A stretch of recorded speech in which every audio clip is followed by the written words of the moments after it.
이 시간 제목을 여러분이 보시고 또 사랑 이야기를 하는구나 하고 마음속으로 생각하는 분이 계실지 모르겠습니다. 이미 로마서 우리 후반부에 들어와서 사랑에 관한 이야기를 한두 번 제가 여러분들에게 말씀을 드렸기 때문입니다. 그렇지만 사랑 이야기는 해도 끝이 없다고 생각합니다. 값없이 은혜로 구원받은 우리에게 하나님의 원하는 삶이 무엇인가? 그것은 산제사요 거룩한 예배라고 정의를 하고 있습니다. 다시 말하면 하나님이 원하는 수준의 삶을 살아야 되는데 그 가운데서 특별히 사랑을 실천하는 문제에 있어서만은 하나님께서 굉장히 단수를 높여놓고 있습니다. 내가 온전한 것처럼 너희도 온전하라. 하나님의 아들로서 조금도 손색이 없을 만큼 사랑 문제만은 정신 차리고 실천하라고 말씀하고 계십니다. 그렇다면 우리가 사랑에 대한 설교를 한두 번 들어서 되겠습니까? 100번, 1000번이라도 지킬 때까지 들어야 되고 또 배워야 하는 것이 사실입니다. 가르침의 목적은 실천에 있습니다.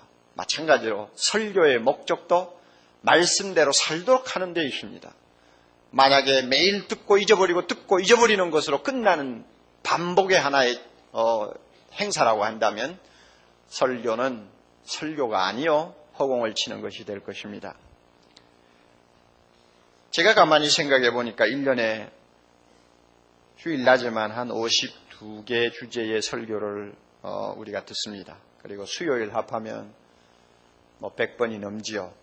거기에다가 다락방에서 배우는 말씀, 철야 기도 때 나와서 듣는 말씀 다 합하면 아무리 안 들어도 200번 이상의 설교, 200번 이상의 말씀을 우리가 접하게 됩니다. 그 가운데서 얼마만큼 우리가 기억하고 순종하는가? 이것이 큰 과제가 아닐 수가 없습니다. 설교자는 항상 설교 준비할 때 지난주에 1년 전에 이 본문 가지고 이렇게 설교했는데 가급적이면 조금 더 있다가 이 본문 다시 하자 하고는 할 수만 있으면 같은 주제를 짧은 기간 안에 더 반복해서 설교 안 하려고 하는 그런 좀 자세가 있습니다. 특별히 제가 그렇습니다. 왜냐하면 하나님의 말씀은 너무나 엄청나기 때문에 이거 한 번씩 설교해도 제가 평생 다 할 수도 없을 만큼 풍성하지 않습니까? 그러니 가급적이면 새로운 주제로 우리가 말씀을 좀 함께 나누면서 은혜 받기를 저는 늘 바라고 있습니다. 그러다가 보니까 꼭 필요한 말씀을 반복해야 될 때는 못할 때가 있어요. 이것이 문제입니다. 남미에서 지금 막강한 영향력을 끼치고 있는 오르티즈라고 하는 목사님 여러분이 책들을 통해서 많이 보셨겠지만 그분은 최근에 쓴 글에서 이런 말을 했어요. 매주 설교를 다른 설교하고 저녁 예배 때도 다른 설교하고 이러다가 보니까 교인들이 그냥 너무 그냥 포화 상태가 되어가지고 어느 말씀 하나도 제대로 기억하는 것이 없더라. 그래서 자기는 생각을 바꾸었다고 합니다. 한 가지 제목을 놓고 지킬 때까지 설교한다. 그렇게 했더니 1년에 4가지 제목밖에 설교를 못한다고 그럽니다. 그러니까 사랑하면 사랑을 3개월 이상 설교하는 거예요. 그리고는 설교하고 나서는 그 자리에서 여러분 이 말씀대로 삽니까? 하고는 서로 확인을 하고 안 산다고 그러고 못 산다고 그러면 다음 주 또 들고 나오는 거예요. 저도 좀 그렇게 한번 해볼까 하는 생각을 어떤 때는 합니다. 그만큼 참 이 지킨다는 것이 중요합니다. 여러분 마음으로 한번 자문해 보세요. 이웃을 사랑하라는 설교를 나는 더 듣지 않아도 될 만큼 그대로 살고 있는가? 만약에 우리의 신앙 양심이 그렇지 않아 하고 대답한다면 하나님 말씀하옵소서 100번이든 1000번이든 말씀하옵소서 순종할 때까지 듣기를 원합니다 하는 자세를 가져야 합니다. 이런 의미에서 오늘 본문에서 다시 사랑의 이야기를 반복한다고 해서 우리에게 전혀 잘못된 것이 아닙니다. 당연한 일입니다. 우선 먼저 사랑하면 율법을 다 이룬다는 말씀부터 한번 생각을 해봅시다. 3번이나 반복해서 그 말씀이 나옵니다. 8절 중간 부분부터 우리 좀 보면 되겠습니다. 남을 사랑하는 자는 율법을 다 이루었느니라.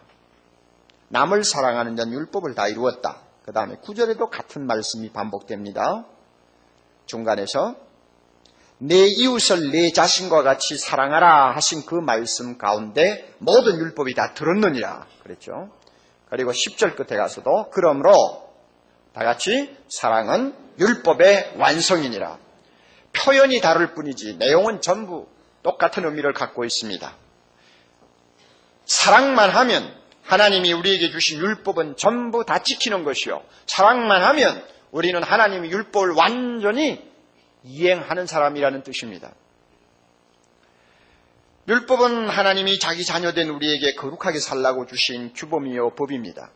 율법의 핵심은 십계명입니다. 십계명은 하나님을 향해서 4계명이요 이웃을 향해서 6계명으로 구성되어 있다는 것은 우리는 너무나 잘 알고 있습니다. 예수님께서는 이 십계명을 2계명으로 압축해서 말씀했습니다. 하나님을 사랑하는 것과 이웃을 사랑하는 것이라고 했습니다. 하나님을 사랑하면 또 이웃을 사랑하면 10개의 계명을 모두 지키는 것이 된다는 말입니다. 하나님을 마음을 다하고 뜻을 다하고 성품을 다하고 목숨을 다하고 지키는 사람이 다른 신을 섬길 수가 없고 우상을 만들 리가 없죠. 본문에서는 하나님의 사랑에 대한 말씀은 언급하지 않습니다. 여기에는 이웃 사랑이 목적이기 때문입니다. 이웃을 자기 자신처럼 사랑하려고 하는 사람에게 계명에서 그 많은 이런저런 죄를 범할 수 있을까? 안 된다는 이야기입니다. 간음하지 말라고 하는데 정말 이웃을 사랑하면 간음을 범할 수 있느냐? 못한다는 이야기입니다. 사랑하면 이런 십계명이 필요 없다는 것입니다. 사랑하면 이 법을 이미 다 지킨 것이나 똑같다는 이야기입니다. 다시 말해서 사랑에 성공하면 계명대로 산 사람이 되고 사랑에 실패하면 계명을 다 범한 사람이 된다는 것입니다. 그러므로 계명과 사랑의 관계가 얼마만큼 밀접한가를 우리가 예를 들어서 몇 가지 생각해 볼 필요가 있습니다. 본문에는 4가지 계명을 예를 들고 있습니다만은 그 가운데서 2가지만 제가 먼저 설명을 해드리겠습니다. 간음하지 말라고 하는 7계명을 우리가 예를 들어서 한번 생각해 볼 필요가 있다고 생각합니다. 간음이 뭡니까? 성경적으로 간음하면은 아마 이렇게 정의할 수 있다고 생각합니다. 마음으로 부정한 음욕을 품는 데서부터 시작하여 남녀간에 허용되지 아니한 성관계를 하는 것까지 모든 행위를 다 포함해서 간음하는 말로 표현합니다. 사회가 얼마나 성적으로 문란한가를 제가 여기서 설명을 한다는 자체가 우스울 정도입니다. 우리가 사는 사회는 이미 막 가는 사회라고 할 수가 있고 끝이 환하게 보이는 지점까지 온 세상이라고 말할 수가 있습니다. 무엇을 보고 그렇게 진단합니까? 역사적으로 보면 88개의 문명이 생겼다가 번성했다가 쇠퇴했다가 몰락했다가 해서 역사에서 생겼다가 사라졌다고 합니다. 그래서 역사가들이 이 88개의 인류 문명을 앞에 놓고 어떻게 해서 이 문명이 이 찬란하고 영광스러운 문명이 몰락했는가에 대해서 굉장히 관심을 가지고 연구한 결과 88개의 문명이 몰락할 때는 그 유형이 똑같다는 것을 발견했다고 합니다. 똑같은 원인, 똑같은 형태, 똑같은 모습으로 88개 문명이 지금까지 생겼다가 다 몰락했다는 것입니다. 그러면 똑같은 그 유형이 어떤 것이냐? 문명이 이미 쇠퇴기가 접어들어 몰락하기 직전에 이르면 가정이 붕괴되고요. 부부들이 이혼하는 것을 예사로 생각하게 되고 성개방이 허용이 되어가지고 성적으로 몹시 문란한 사회가 된다는 것입니다. 이것이 88개 문명이 몰락할 때 마지막으로 나타나는 말기 현상이었다는 것입니다.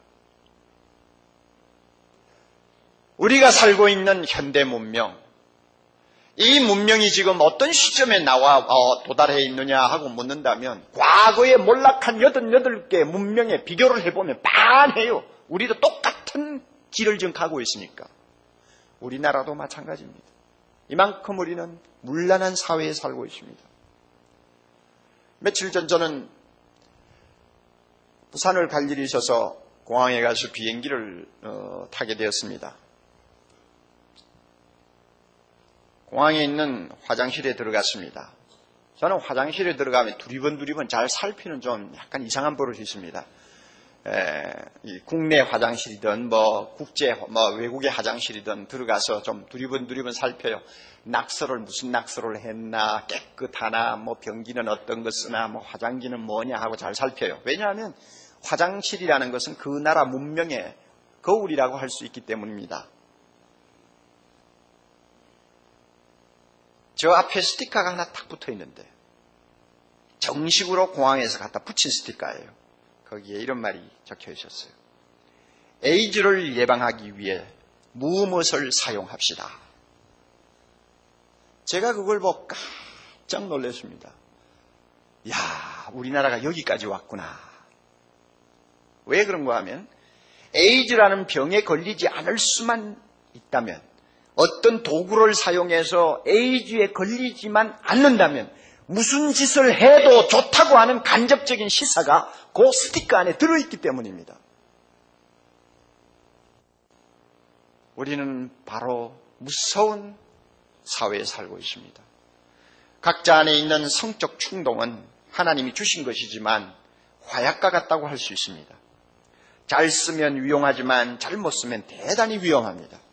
너무 위험하니까 하나님은 성이라는 것을 결혼이라고 하는 탄피 속에다가 집어넣어서 꽉 봉해놨습니다. 단단히 봉해놨어요. 그런데 현대 사람들은 뚜껑을 잡아 뜯어서 그걸 폭발을 시켜야 속이 시원하다고 생각하는 것 같습니다. 그래서 요즘 사람들은 자기의 성적 욕망을 지배할 수 있는, 절제할 수 있는 능력을 점점 잃어가는 것 같습니다. 그리고는 사랑이라는 것을 생각하는 어떤 사고도 자꾸 변해가는 것 같아요. 어떻게 생각하느냐? 사랑은 낭만적인 느낌이다. 사랑은 낭만적인 쾌감이다. 이런 식으로만 사랑을 생각합니다. 가정에서 주부로서 남편으로서 의무를 다하고 자녀를 키우고 매일매일 고된 삶을 서로 위로해가면서 사는 것이 사랑이라고 생각지 않습니다. 어떻게 하면 황홀하게 느낄까? 어떻게 하면 붕 뜨는 기분 속에서 즐길까? 언제든지 이런 생각 속에 붙들려서 사랑을 추구합니다. 이것이 현대인의 특징이요, 젊은이들의 오늘날 나타나는 증세라고 말할 수 있습니다. 그래서 이런 현상을 놓고 어떤 분이 현대 사랑을 이렇게 정의를 하고 있습니다. 사랑이 뭐냐? 그것은 전에는 결코 느껴본 일이 없는 느낌을 느끼고 있다는 것을 느낄 때 느끼는 느낌이다. 여러분, 들어도 무슨 소리인지 도무지 이해가 잘 안 되죠. 한 번 더 읽어드릴게요. 사랑이 뭐냐? 그것은 전에는 결코 느껴본 일이 없는 느낌을 느끼고 있다는 것을 느낄 때 느끼는 느낌이다. 이렇게 황홀하게 상상되는 어떤 느낌을 극대화해서 그것이 사랑이라고 생각하니까 그 극대화된 느낌을 충족시키기 위해서 성을 이용하게 되고, 그리고 다른 사람의 성을 자기 도구로 사용하려고 덤비는 것입니다. 이것이 이웃사랑입니까? 더 무서운 것은 자기의 울분, 자기의 고통, 자기의 원한을 푸는 수단으로 성을 악용한다는 것입니다. 이런 사람들이 오늘 현대사회에 너무 많이 늘어나고 있습니다. 이웃을 자신처럼 사랑한다면 자기 만족을 위해 간음을 범할 수 없을 것입니다. 한 사람의 영혼을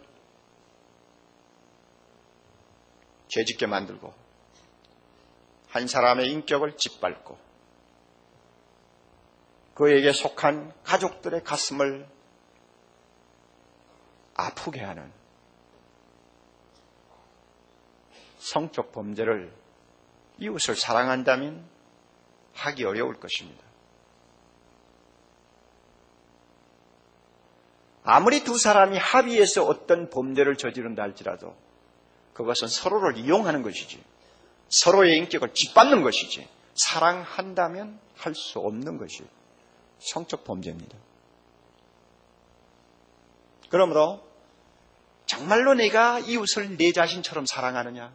그렇다면 상대를 너의 성의 희용거리로 보지 말라 하는 것입니다. 볼 수 없다는 것입니다.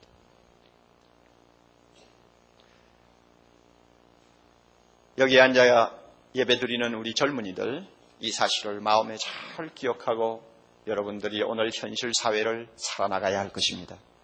30대, 40대에 접어든 우리 젊은 형제들, 가끔 가다가 마음이 공허해지고 무엇인가 자극적인 것을 찾으려고 하는 유혹이 생길 수도 있을 것입니다. 그럴 때마다 기억하십시오. 이웃을 내 자신처럼 사랑한다면 사회가 그렇게 한다고 해서 따라갈 수가 없다 하는 단연한 결심을 가지고 우리가 현실을 살아야 합니다. 바로 이것이 이웃 사랑의 자세입니다.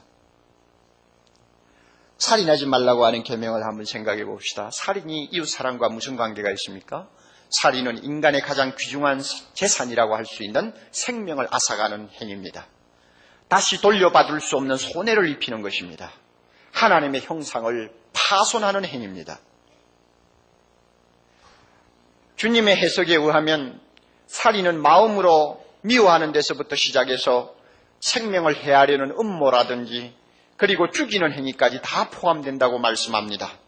마태복음 5장 22절 나는 너희에게 이르노니 너희 형제에게 노하는 자마다 심판을 받게 되고 왜? 살인했으니까. 형제에 대하여 라가라고 욕을 하는 자마다 공회에 잡히게 되고 왜? 살인했으니까. 미련한 놈이라고 하는 자는 지옥불에 들어가게 되리라. 왜? 벌써 마음으로 살인했기 때문이라는 것입니다. 노하다는 말은 오르게라는 헬라어인데 이것은 뿌리 깊은 분노를 가슴에 품고 있는 것을 말합니다. 그 사람만 보면 화가 나. 칼을 들고 있지 않지만 벌써 마음으로 사람을 죽이는 행위를 하고 있다는 것입니다. 라가라고 하는 욕은 거만하고 멸시하는 태도를 가지고 형제를 깔보는 투의 말을 의미합니다. 인격 모독입니다. 미련한 놈이라고 하는 것은 모래라고 하는 원래 말인데 이것은 영어의 모란하는 말하고 통합니다. 어른이 되었지만은 10몇 살짜리 아이들 정도의 지능밖에 갖고 있지 아니하는 사람을 놓고 깔보고 멸시할 때 사용하는 말입니다. 그러니 라가든지 모래든지 간에 형제를 인격적으로 모욕하고 깔보면 벌써 마음으로 그 형제를 죽이는 것이나 같다 그것입니다. 이게 살인입니다. 이웃을 사랑한다면 말 한마디라도 이렇게 할 수 있겠느냐? 주님의 대답은 할 수 없다는 것입니다. 모욕적인 말로 형제를 죽일 수가 없다는 것입니다. 가슴에 분을 품고 형제를 항상 죽이려고 하는 어떤 오기를 가지고 볼 수가 없다는 것입니다. 형제를 사랑한다면 안 된다는 이야기입니다.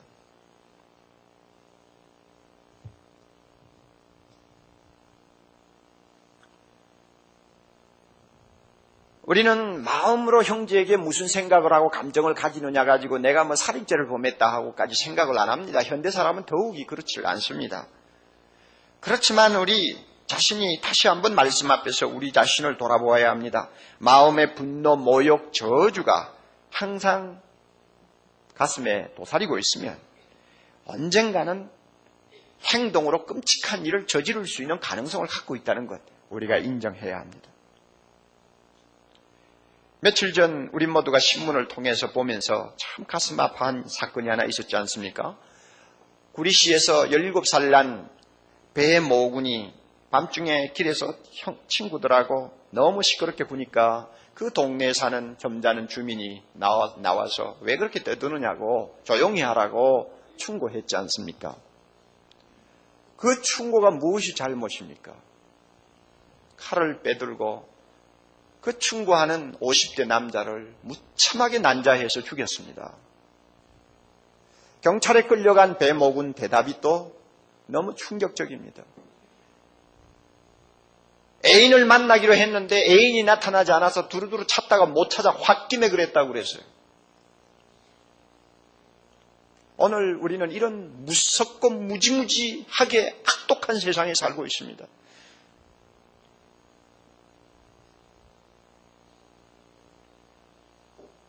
그 어린 청소년이 생명을 종기 여길 줄 모르는 이유가 어디 있느냐? 그 혈관에 이웃을 사랑하는 피가 한 방울이라도 흘렀다면 그와 같은 무참한 짓은 하지 않을 것이란 말입니다. 그 소년만 살인을 한 것이 아닙니다. 그에게 수를 판 사람도 함께 살인한 것입니다. 그 소년만 살인한 것이 아닙니다. 자녀를 낳아서 책임없이 키워서 내버려둔 부모도 공범자요 살인자입니다. 이웃을 사랑한다면 있을 수 없는 일들이 오늘날 우리 사변에 일어나고 우리 주변에 일어나고 있다는 사실, 우리가 어떻게 부인할 수 있습니까? 비록 이와 같은 끔찍한 사건에까지 우리가 이루지 않는다 할지라도 우리가 조금만 마음을 잘못 먹고 이웃을 생각하지 아니하면 사람을 죽일 수 있는 무서운 지경까지 들어갈 수 있다는 걸 여러분이 아셔야 됩니다. 예를 들어서 난폭 운전을 언제 합니까? 아침에 남편이 일어날 때 참 피곤하지 않습니까? 밤늦게 들어와서 정신없이 그저 잠자리에 들고 아침에 일어나면 참 끔찍하죠. 피곤하죠. 그럴 때 우리 부인들은 참 남편의 눈치를 봐서 잘해드려야 합니다. 물론 잘하실 줄 알아요. 제가 괜히 잔소리를 하는 것 같지만. 그런데 어쩌다가 10번 잘하다가 한 번 정도 아침에 깔짝깔짝하고 뜯는다고. 그렇죠. 우리 부인들 그런 기질이 있잖아요. 그 직장에 나가는 사람이 얼마나 피곤합니까? 그러면 커피 따끈하게 끓여서 들고 가 좀 마셔보세요. 참 오늘 기분 좋게 참 좀 하세요. 기도도 못하고 나가죠. 차에 가면서 꼭 기도하세요. 저도 뒤에서 기도해 줄게 하고 덩어리 툭툭 두들겨 주면서 격려해 주면 남편이 의기충천해가지고 할렐루야 하고 나갈 텐데,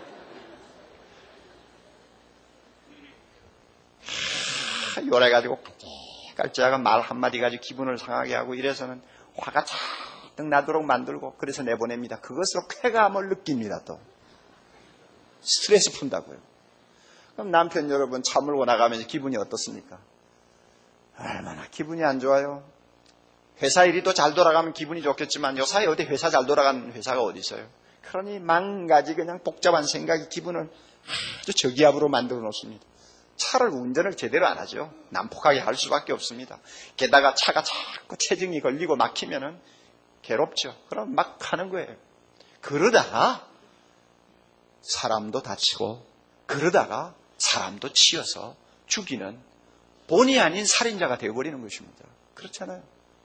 그러므로 이웃을 사랑하는 마음이 있다면 아침에 부인도 조심해야 되겠지만 출근하는 남편도 내가 조금 잘못하면 요즘에는 사람의 생명을 다칠 수 있어 하는 생각 가지고 아무리 기분이 나빠도 운전을 조심해서 이웃을 사랑해야 된다는 의무감을 가지고 핸들을 잡아야 된단 말입니다.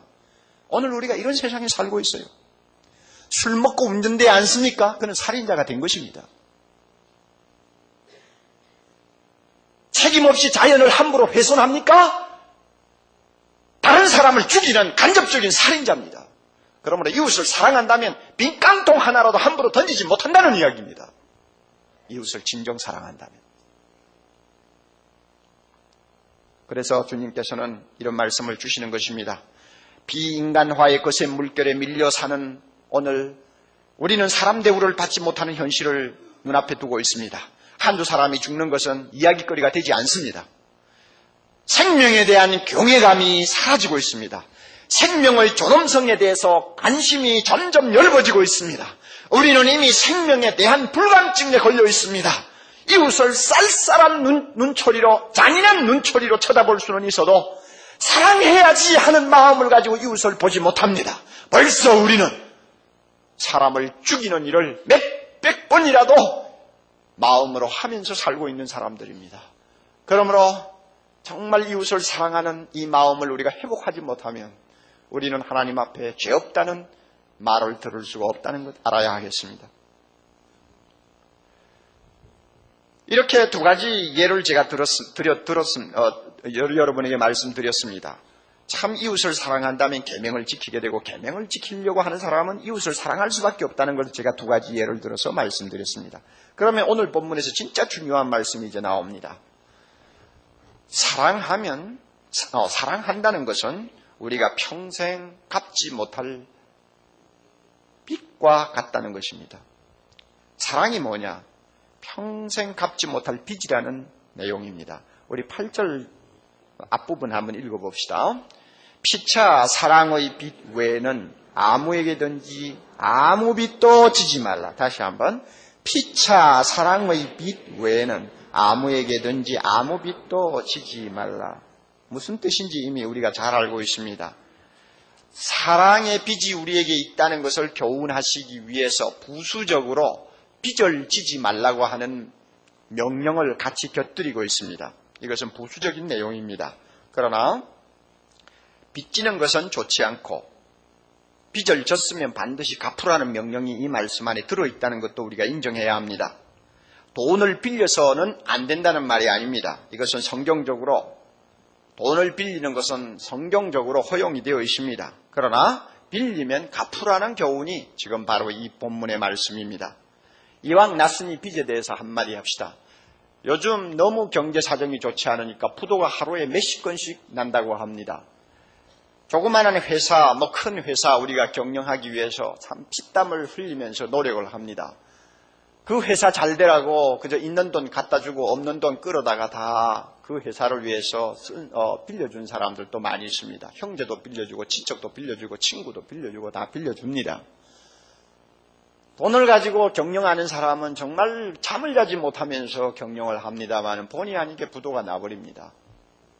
고의적으로 부도를 내는 사람을 제가 말씀드리는 것 아닙니다. 어쩔 수 없어 자기도 빈털터리가 되고 회사도 넘어지는 것입니다.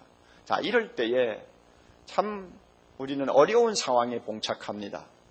본인은 빚을 갚을 수가 없고 돈 빌려준 사람은 많은 손해를 보게 되니까 형제간 사이가 너무 어려워지고 친구들이 등을 돌리게 되고 이웃 사이에 참 서로 상면할 수 없는 어려운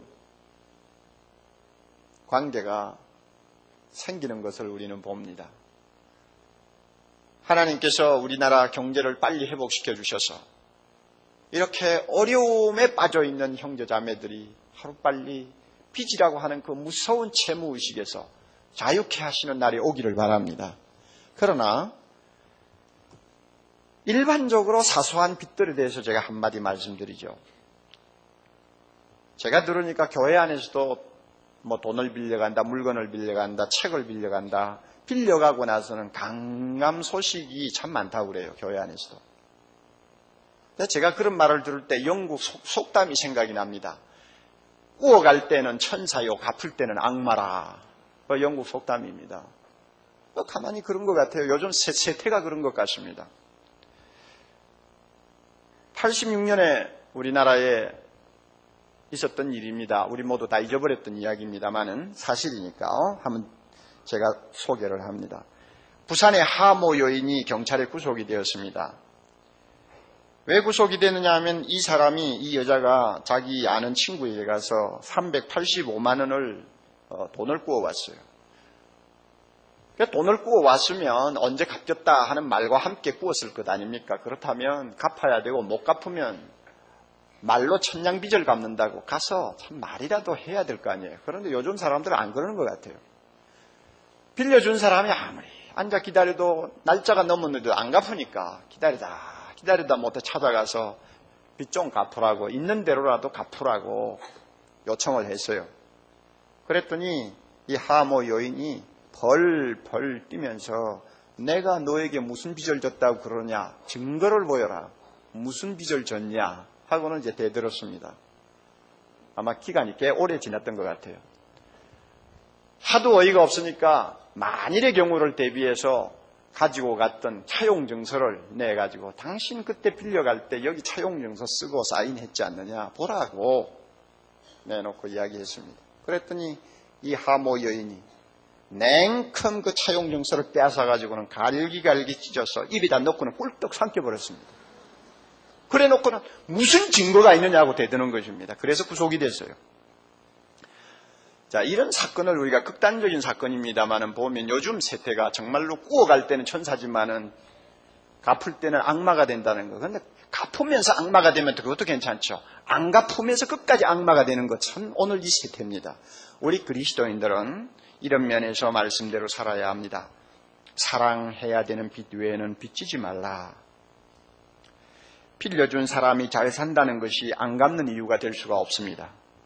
빌려간 사람이 못 산다는 것이 안 갚을 이유가 되지 않습니다. 우리가 이 점을 기억해 두는 것이 좋습니다. 빛 가운데서 가장 큰 빛은 사랑의 빛이라고 합니다. 사랑을 빚이라고 하니까 사랑해야 한다는 의무감으로만 우리가 생각하기가 쉽습니다. 그러나 꼭 그렇지 않습니다. 빚이라는 것은 빚진다 그러지 않습니까? 내가 무언가를 얻어서 지는 거 아닙니까? 그러니까 나에게 내가 많이 도움을 입었다는 것을 전제하는 것입니다. 그러므로 사랑을 놓고 빚과 비유하는 이유는 우리가 이미 많은 사람의 사랑의 빚을 지고 있다는 것을 전제하는 것입니다. 세상에 태어나면서 얼마나 많은 사람의 신세를 지고 태어납니까? 한평생 살면서 독불장군이 어디 있습니까? 하루하루 많은 사람의 사랑을 받지 아니하면 우리는 살지 못하는 존재가 아닙니까? 죽으면서 얼마나 많은 빚을 지고 갑니까? 얼마나 많은 사람의 사랑을 입고 죽습니까? 한 사람 죽어보세요. 요즘에 우리 교회 장례가 너무 많이 나는데 한번 죽어보세요. 얼마나 많은 사람이 왔다 갔다 하고 얼마나 많은 사람이 잠을 못 자고 얼마나 많은 사람이 세수도 제대로 못하고 허겁지겁 며칠을 보냅니까? 그것 보면 하나님이 좀 이상하세요. 아니 그만 도손도손 살다가 휙 하고 없어지면 그저 죽은 거야. 없어졌구나 죽었다. 그러면 얼마나 좋겠어요. 세상에. 그렇죠. 그런데 한 사람이 죽어서 그저 누워버리면은 그렇게 많은 사람이 와서 사랑의 봉사를 해야 무덤까지 간단 말입니다. 그러니 우리 중에 한 사람도 사랑받지 못했다고 할 사람이 없습니다. 그럼에도 불구하고 어떤 사람 보면 나는 남의 사랑 받은 일 없다. 그러므로 나는 남 사랑해야 될 그런 마음에 어떤 의무감을 갖지 않는다고 뻔뻔스럽게 말하는 사람들이 있습니다. 얼마나 빡빡하고 얼마나 피곤한 인생입니까? 그러므로 주님께서 우리를 사랑의 빚을 지고 있다고 말씀할 때 그렇습니다 주님. 나는 많은 사람의 사랑을 지금 받고 왔습니다. 이와 같은 생각을 먼저 가지는 것이 좋습니다. 사람의 사랑만 빚을 졌습니까? 하나님의 사랑은 우리가 얼마나 많은 빚을 졌습니까? 요한일서 3장 1절의 말씀대로 보라 아버지께서 어떠한 사랑을 우리에게 주사 하나님의 자녀라 일컬음을 얻게 하셨는고 우리가 그러하도다. 사랑으로 우리가 하나님의 자녀 되었습니다. 하늘을 두루마리로 삼고 바다를 먹물로 삼아서 하나님의 사랑을 그리고 표현한다 해도 그 화려하고 황홀한 사랑 다 우리는 한량없는 사랑 그릴 수가 없어요. 그만큼 하나님의 사랑에 빚을 진 사람이니까 다른 사람을 사랑해야 될 빚도 지고 있다는 이야기입니다.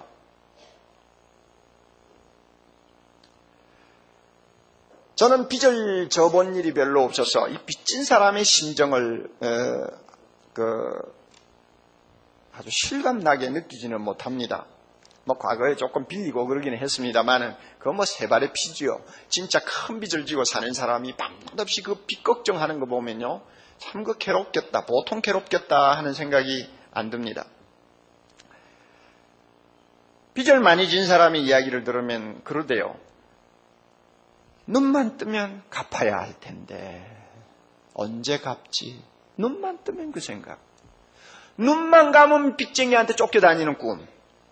그러니까 밤낮 이 빚지면 거기서 헤어나지 못합니다. 갚아야지. 언제 갚지? 항상 그 생각 가지고 사는 사람이 빚진 사람입니다. 빚쟁이요.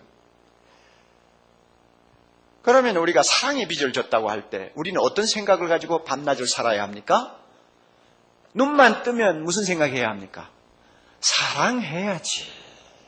어떻게 사랑할꼬? 눈만 감으면 무슨 일이 일어나야 합니까?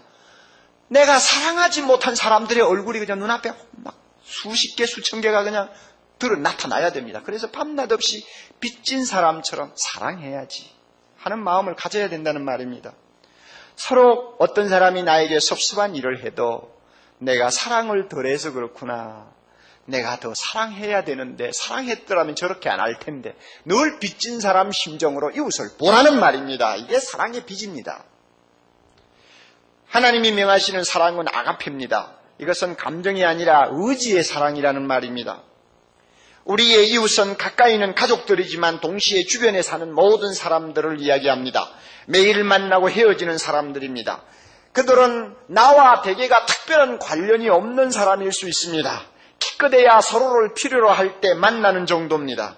그들에게 어떤 사랑의 감정을 느낀다는 것은 사실 불가능합니다. 한마디로 사랑하고 싶은 느낌을 일으키기에는 너무나 멀리 있는 사람들입니다. 그럼에도 불구하고 하나님께서는 우리를 향해서 이와 같은 너의 이웃을 내 몸과 같이 내 자신과 같이 사랑하라고 합니다. 이유가 어디 있느냐? 감정의 사랑이 아니기 때문입니다. 의지의 사랑이기 때문에 하라는 것입니다. 느낌이 없어도 할 수 있는 사랑이기 때문에 하라는 것입니다. 항상 생각이 나는 사랑해야 될 사람이야. 사랑에 삐질 지고 있어. 하고 생각하면 그 생각은 태도를 만들어냅니다. 태도가 만들어지면 행동으로 옮기게 됩니다. 어떤 사람이 이런 말을 했습니다.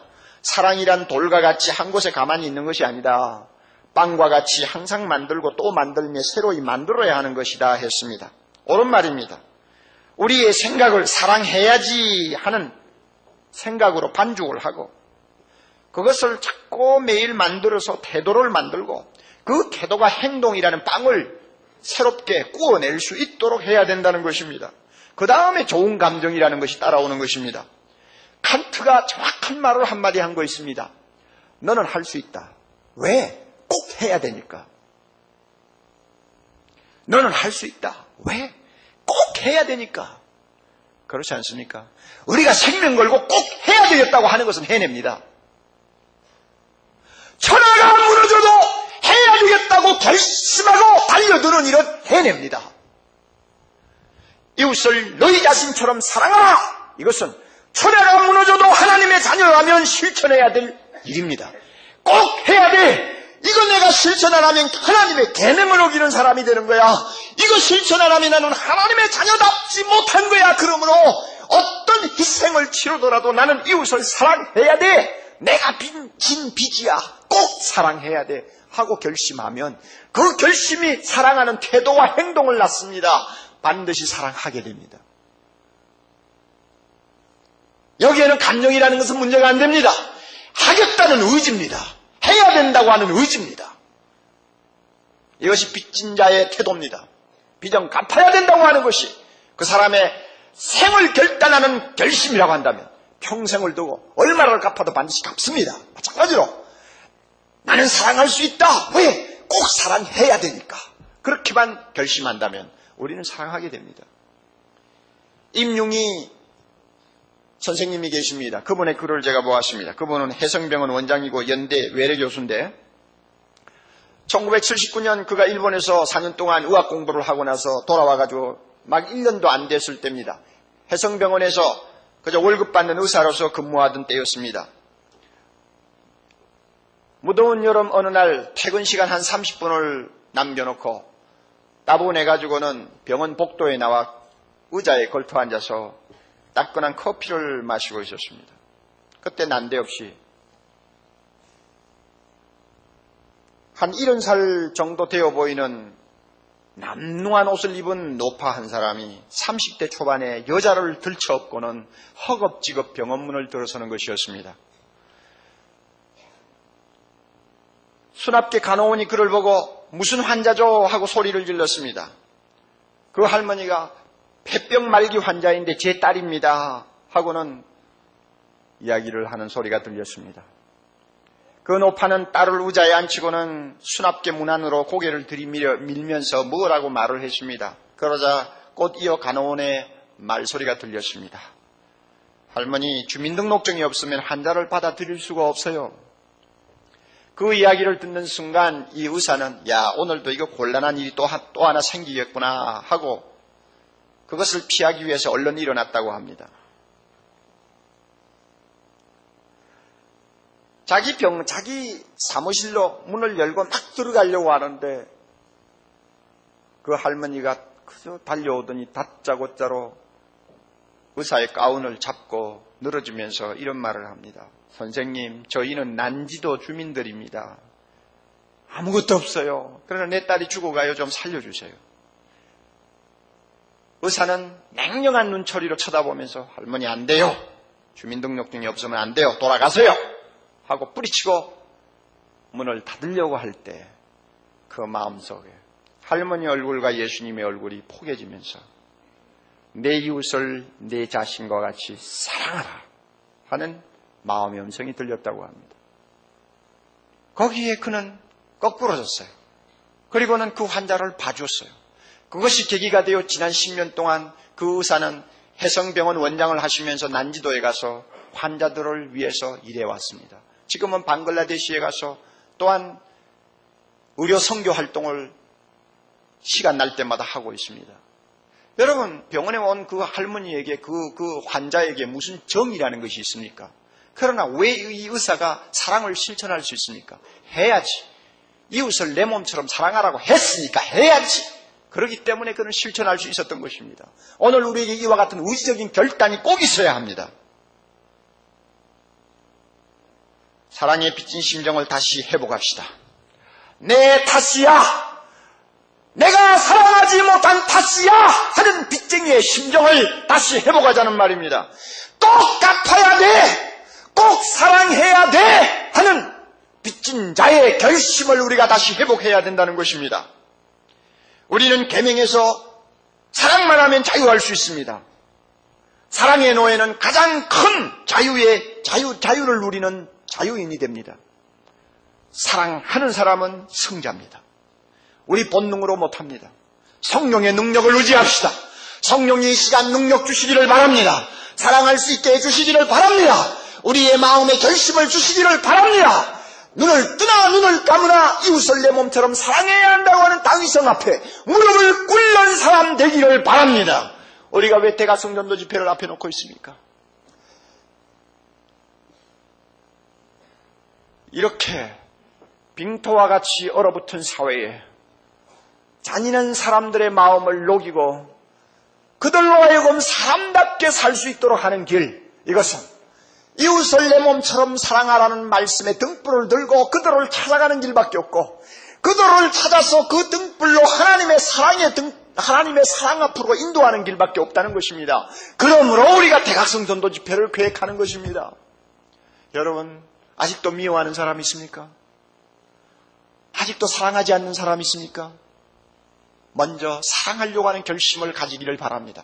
그리고 이웃에 있는 영혼들을 내가 구원해야지, 내가 사랑해야지 하는 빚진 심정을 가지고 이번 대각성 전도 집회에 임하시기를 바랍니다. 한 사람이 한 명씩 꼭 데리고 나와서 예수님의 사랑으로 그들의 마음을 녹이고 그들 하나하나가 다시 사회에 나가서는 사랑의 빚진 자로서 이 세상을 녹일 수 있는 그리스도의 제자, 사랑의 사도로 만드는 것이 우리 모두의 의무입니다. 우리 반드시 해야 될 일입니다. 하나님께서 축복해 주시기를 바랍니다. 찬송가가 좋은 찬송가가 많이 있습니다만은 우리가 가끔 부르기 싫은 찬송가가 있어요. 부르면 부담이 되는 찬송가는 어떤 때는 부르기 싫습니다. 저도 마찬가지입니다. 불러서 마음이 참 평안한 찬송가가 있고 기쁜 찬송가가 있는데 어떤 찬송가는 부르기가 힘이 들어요. 오늘 부르기 힘든 찬송 하나 불러봅시다. 373장. 비록 부르기가 힘들지만 우리가 부르면서 우리 자신을 한번 돌아보는 시간이 되기를 바랍니다. 이 시간 제목을 여러분이 보시고 또 사랑 이야기를 하는구나 하고 마음속으로 생각하는 분이 계실지 모르겠습니다. 이미 로마서 우리 후반부에 들어와서 사랑에 관한 이야기를 한두 번 제가 여러분들에게 말씀을 드렸기 때문입니다. 그렇지만 사랑 이야기는 해도 끝이 없다고 생각합니다. 값없이 은혜로 구원받은 우리에게 하나님의 원하는 삶이 무엇인가? 그것은 산제사요 거룩한 예배라고 정의를 하고 있습니다. 다시 말하면 하나님이 원하는 수준의 삶을 살아야 되는데 그 가운데서 특별히 사랑을 실천하는 문제에 있어서만은 하나님께서 굉장히 단수를 높여놓고 있습니다. 내가 온전한 것처럼 너희도 온전하라. 하나님의 아들로서 조금도 손색이 없을 만큼 사랑 문제만은 정신 차리고 실천하라고 말씀하고 계십니다. 그렇다면 우리가 사랑에 대한 설교를 한두 번 들어서 되겠습니까? 100번, 1000번이라도 지킬 때까지 들어야 되고 또 배워야 하는 것이 사실입니다. 가르침의 목적은 실천에 있습니다. 마찬가지로 설교의 목적도 말씀대로 살도록 하는 데 있습니다.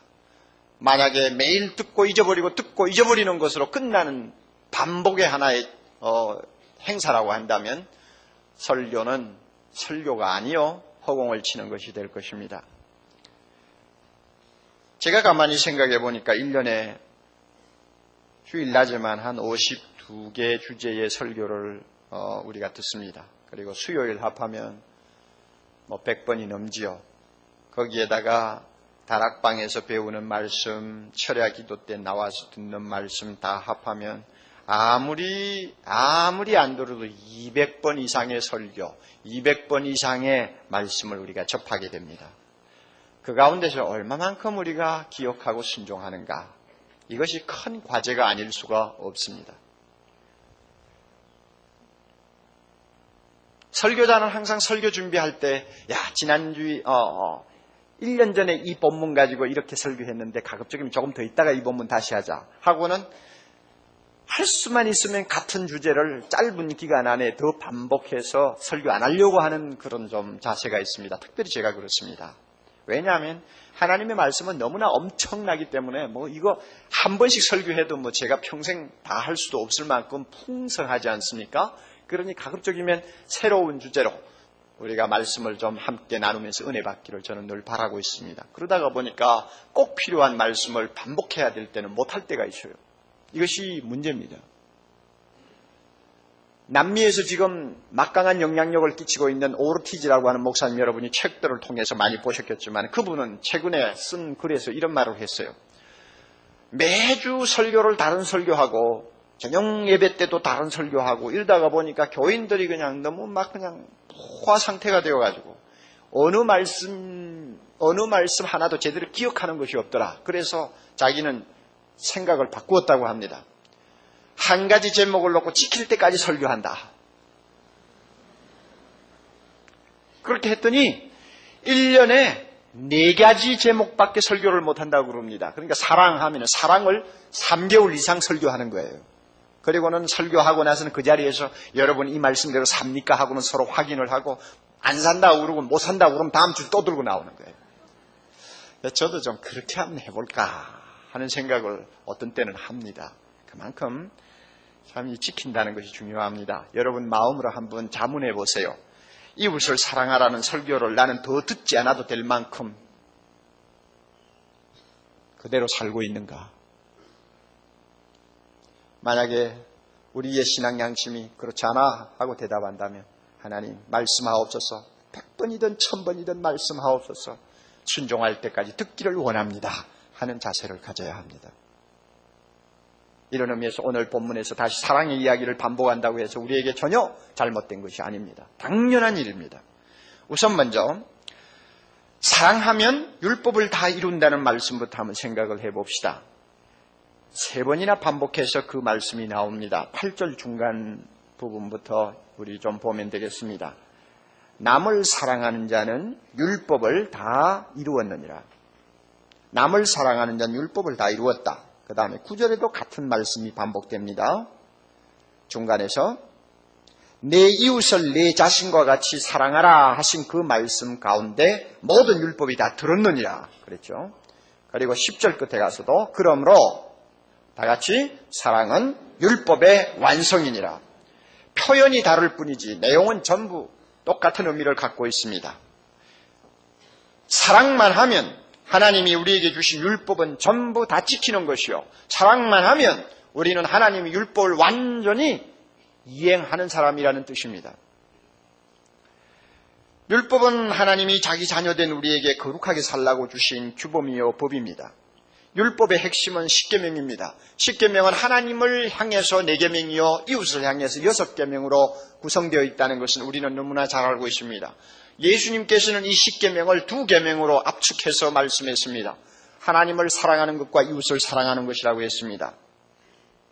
하나님을 사랑하면 또 이웃을 사랑하면 10개의 계명을 모두 지키는 것이 된다는 말입니다. 하나님을 마음을 다하고 뜻을 다하고 성품을 다하고 목숨을 다하고 지키는 사람이 다른 신을 섬길 수가 없고 우상을 만들 리가 없죠. 본문에서는 하나님의 사랑에 대한 말씀은 언급하지 않습니다. 여기에는 이웃 사랑이 목적이기 때문입니다. 이웃을 자기 자신처럼 사랑하려고 하는 사람에게 계명에서 그 많은 이런저런 죄를 범할 수 있을까? 안 된다는 이야기입니다. 간음하지 말라고 하는데 정말 이웃을 사랑하면 간음을 범할 수 있느냐? 못한다는 이야기입니다. 사랑하면 이런 십계명이 필요 없다는 것입니다. 사랑하면 이 법을 이미 다 지킨 것이나 똑같다는 이야기입니다. 다시 말해서 사랑에 성공하면 계명대로 산 사람이 되고 사랑에 실패하면 계명을 다 범한 사람이 된다는 것입니다.